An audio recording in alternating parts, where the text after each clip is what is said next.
Depression. Depression isn't sadness with a longer shelf life. It's a shift in how your brain produces and uses the chemicals that let you feel motivation, pleasure, and connection in the first place. When those systems slow down, everything downstream slows down with them. You can sleep 10 hours and still wake up exhausted. Food loses its taste. Things that used to light you up now barely register. And the cruelest part is your brain doesn't just make you feel bad. It makes you believe the feeling is permanent, that this flatness is simply who you are now. Sadness has a cause, a story, an ending. Depression doesn't need one. It can sit on top of a life that looks completely fine from the outside, which is exactly why people say things like, just get outside more, without realizing they're asking someone to outthink a chemical shortage. Thoughts slow down. Small decisions feel enormous. Getting out of bed can feel like negotiating with gravity. Left alone long enough, depression starts rewriting your self-image entirely, convincing you the numbness was always there, waiting.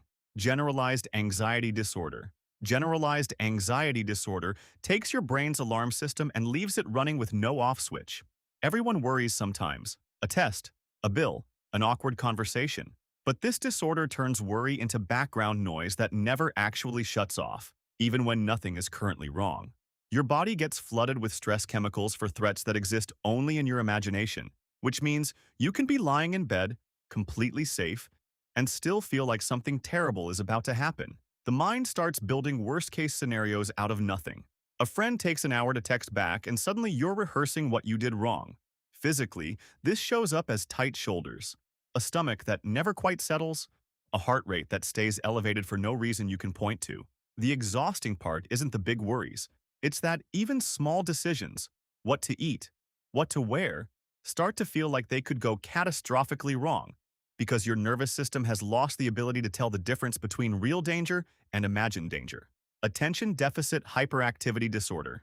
ADHD is often described as an inability to focus, but that's backwards. People with ADHD can focus intensely, sometimes for hours, on something that genuinely interests them. The real issue is control over what gets that focus. The brain's ability to regulate attention, plan ahead, and manage impulses develops differently, which means boring but necessary tasks can feel almost physically impossible to start, while an interesting rabbit hole can swallow an entire afternoon without you noticing. This isn't laziness. Dopamine, the chemical that makes follow-through feel rewarding, doesn't fire the same way, so tasks that don't excite the brain get pushed aside again and again, not out of choice but out of a genuine neurological gap. Time becomes slippery too. 10 minutes and 2 hours start to feel the same until a deadline suddenly arrives. People with ADHD often know exactly what they need to do and still can't make themselves start, which is its own quiet kind of exhausting. Obsessive-compulsive disorder. OCD locks the mind into a loop between two things, an intrusive thought and a ritual meant to make that thought go away. The thought is called an obsession, an unwanted image or fear that shows up uninvited and refuses to leave, no matter how illogical it is. It might be a fear of germs, a fear that the door was left unlocked, or a disturbing thought that horrifies the person having it. That fear feels urgent enough that the brain demands some kind of action to neutralize it, and that action is the compulsion, washing, checking, counting, repeating a phrase silently. The relief from doing the ritual lasts only seconds before the anxious loop starts over. People with OCD almost always know the ritual doesn't logically prevent anything. That knowledge doesn't stop the compulsion, because the fear is louder than the logic. Contrary to the way the term gets used casually, OCD isn't about liking things clean or organized. It's a mind held hostage by its own thoughts. Post-traumatic stress disorder. PTSD happens when the brain gets stuck believing a past danger is still happening right now. After something genuinely frightening, most nervous systems eventually calm back down and file the event away as memory. In PTSD, that filing process breaks. The brain keeps replaying the event as a live threat instead of a finished one. Flashbacks aren't like remembering something. They're closer to reliving it, triggered by a smell, a sound, or a moment that echoes the original trauma just enough to convince the body it's happening again. Nightmares interrupt sleep. Hypervigilance keeps the person scanning every room for exits and threats, even somewhere completely safe. Loud noises, crowded spaces, sudden movement can all trigger a full physical reaction. Emotionally, things swing unpredictably. Anger flares over nothing. Numbness sets in around people who matter most. The nervous system isn't malfunctioning randomly. It's still trying to protect a person from a danger that, technically, has already passed. Bipolar disorder. Bipolar disorder moves a person between two extremes, mania and depression, in cycles that can last days or months. During a manic episode, energy floods in like a switch was flipped. Sleep drops to 2 or 3 hours and somehow doesn't feel needed. Ideas move fast, confidence spikes, and decisions that would normally feel risky suddenly feel obviously right.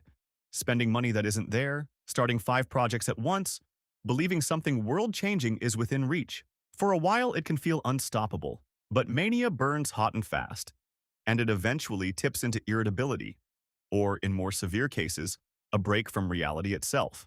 Then comes the crash. The depressive phase drains away everything the manic phase built, leaving someone unable to get out of bed, remembering exactly how capable they felt weeks earlier, which makes the low feel even heavier by comparison. This isn't ordinary mood swings. It's the brain's chemistry itself swinging between two extremes that the person has very little control over. Panic disorder. Panic disorder convinces the body it's dying when nothing is actually wrong. A panic attack can start with no warning at all, the heart suddenly pounding hard enough to feel dangerous, the chest tightening until breathing feels difficult, hands going numb, the room seeming to spin. In the moment, it's almost impossible to tell the difference between a panic attack and a genuine medical emergency, which only feeds the fear further. The attack usually peaks within 10 minutes and fades, but the real damage happens afterward. Once someone has had one attack, a new fear sets in, the fear of having another one. That fear alone can trigger the next attack, turning ordinary places, a grocery store, a crowded train, into places to avoid entirely. Some people's world shrinks dramatically, not because they're afraid of the world, but because they've become afraid of their own body and what it might do without asking permission.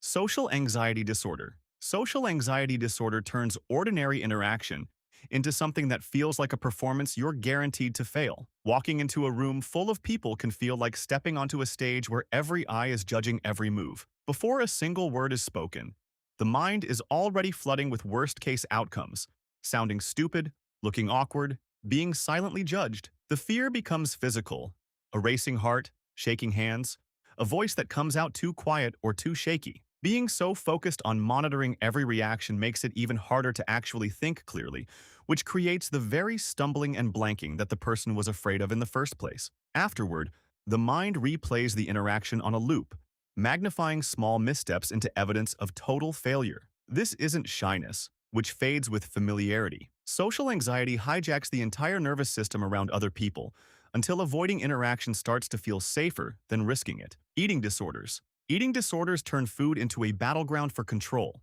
Anorexia restricts intake to dangerous levels, driven by an intense fear of weight gain and a distorted self-image so severe that even at a dangerously low weight, the mirror shows something else entirely. Every calorie starts to feel like an enemy, and hunger starts to feel like proof of discipline. Bulimia works differently. Large amounts of food consumed in secret, followed by purging through vomiting or excessive exercise to undo it. A cycle that repeats because the guilt never actually resolves, it just resets. Both conditions punish the body severely over time, weakening the heart, thinning the bones, disrupting basic organ function, while the real cause hides underneath the physical symptoms. These disorders are rarely about food itself. They're about control, about trying to manage something concrete when everything else in life feels unmanageable, wrapped in a voice that insists thinness equals worth and eating equals weakness. Borderline personality disorder.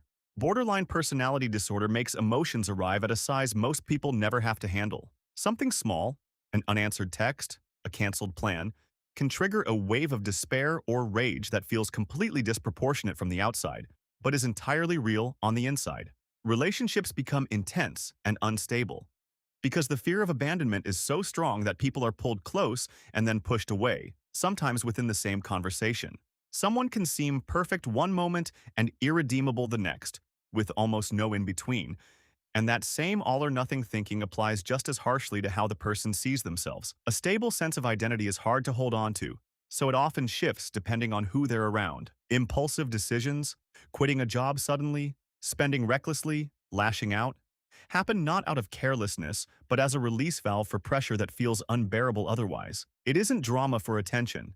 It's a nervous system that never developed the buffer most people rely on to stay emotionally steady. Schizophrenia. Schizophrenia disrupts the brain's ability to separate what's real from what isn't, while at the same time making it harder to organize thoughts that are entirely real. It shows up in two very different ways. Positive symptoms add experiences that aren't actually happening, hearing voices that comment or criticize, seeing things that aren't there, believing with total certainty in something objectively false, like being watched or targeted. These aren't imagination or exaggeration. The brain is genuinely perceiving them as real. Negative symptoms take things away instead: motivation, emotional expression, the ability to start or finish basic daily tasks. Speech can become disorganized or stop almost entirely, because forming a coherent sentence takes more energy than the brain currently has to give. Despite how movies portray it, most people with schizophrenia are far more likely to be harmed than to harm anyone else. The real danger isn't external.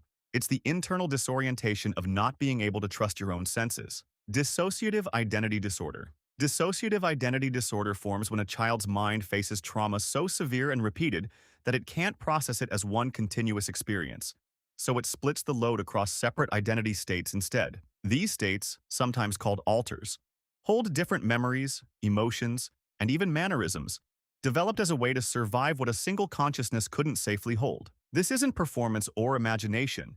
It's a genuine fragmentation of identity formed under extreme pressure. Switching between states can happen without warning, sometimes leaving gaps in memory, waking up somewhere with no clear sense of how time passed, being told about conversations with no recollection of having them. Certain states might hold anger, others comfort, others carry the traumatic memories directly so the rest of the person can keep functioning day to day. It isn't multiple people sharing one body, it's one person whose mind broke apart under more than any child should have had to survive, and who now has to slowly learn how to hold all those pieces together again. None of these disorders are a matter of willpower, and none of them make someone broken. They're what happens when a brain, doing exactly what brains are built to do, runs into circumstances, chemistry, or trauma it wasn't equipped to handle cleanly. Understanding how they actually work is the difference between judging someone for a struggle you can't see and recognizing a mind that's been fighting a battle the rest of us never had to notice.